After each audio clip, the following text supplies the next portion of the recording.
Little hygiene as a start, decent haircut, certain amount of cleanliness. That's a good thing.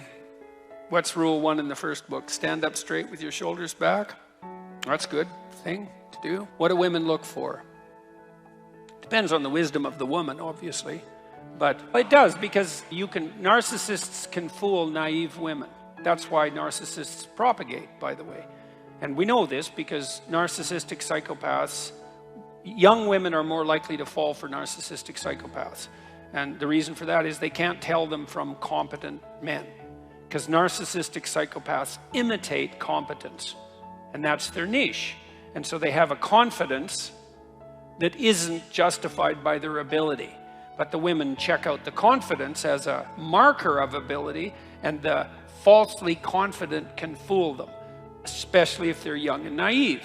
So let's say you're not going to be a narcissistic psychopath, which is often what those like manosphere dating sites teach you, is wear an expensive watch and peacock a bit. And to peacock is to wear something, some item of clothing that's a little bit out of the ordinary, something a little bit more colorful than might be generally the case, so that you look like you're confident enough to pull that off with panache. But mostly it's just training in a kind of deceptive narcissism.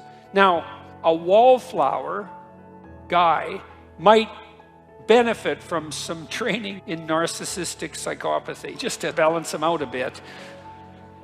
So you can make some progress forward. That's why people like Andrew Tate are so popular. And I'm not saying that in an entirely dismissive manner, but there's a huge danger there. But generally what women want is something like confident, productive generosity, fundamentally. And if that's allied with physical attractiveness and a sense of humor and the sorts of features that a man would also look for in a woman, so much the better. First of all, no one likes young men, so if women don't like you. Cross-culturally, women like men who are about 4 years older than them. And the reason for that is women are more vulnerable on the sexual front, and they have to make themselves even more vulnerable if they have children, especially when the children are infants. And so they're looking for guys who are competent enough to be able to take care of themselves, at least, and then have enough left over for a wife and a dependent child.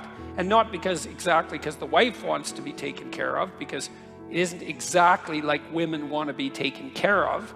It's more a reciprocal relationship. But if a woman has a dependent child, then both of them have to be taken care of, especially when the child's an infant. And so women tilt the scales toward assessment of men on the grounds of their competent generosity. And men might be annoyed about that, but I would say if you were a woman, you'd do the same thing.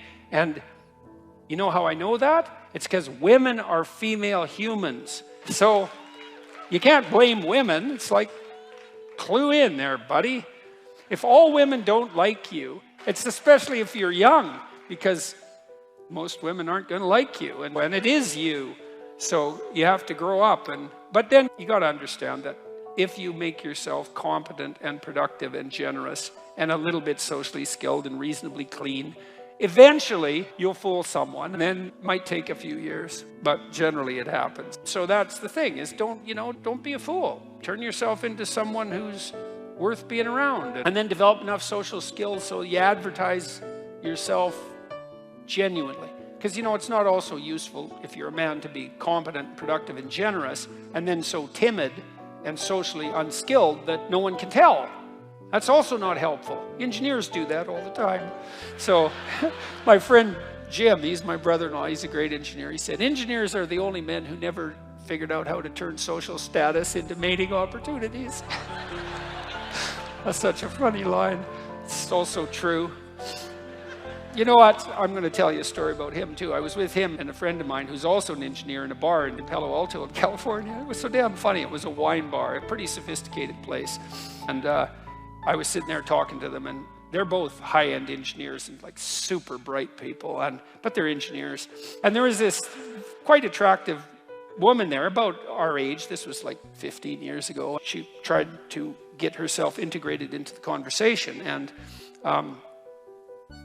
she was a teacher, and she lived in Palo Alto, and she was clearly there alone and wanted some company. And so funny, because this poor girl, she was trying to get into the conversation, and she'd She was listening, then she'd offer an opinion. She was trying to play along, and those bloody engineers, they just told her like 5 ways she was wrong and then kept on talking to each other. Then she'd look bashed and out of place, and then she'd muster up some courage a little farther down the conversation, and she'd offer an opinion, and then they'd tell her, like, just engineers, no, you're wrong, and here's 5 reasons why. She eventually, left. Prize, and I pointed out to them what they had done, and these are pretty sophisticated guys, but it was just so goddamn comical to watch. So look, if you're a young guy, clean yourself up. Don't be eating, Cheetos in the basement, covering yourself with orange dust and being bitter about women. It's go out there and make yourself useful in some dimension, or rather, and fortify yourself a bit and have some confidence, and then figure out how to present yourself in a manner commensurate with that, and get out there in the world so people can see you now and then, and some poor woman will be desperate enough to give you a shot at some point.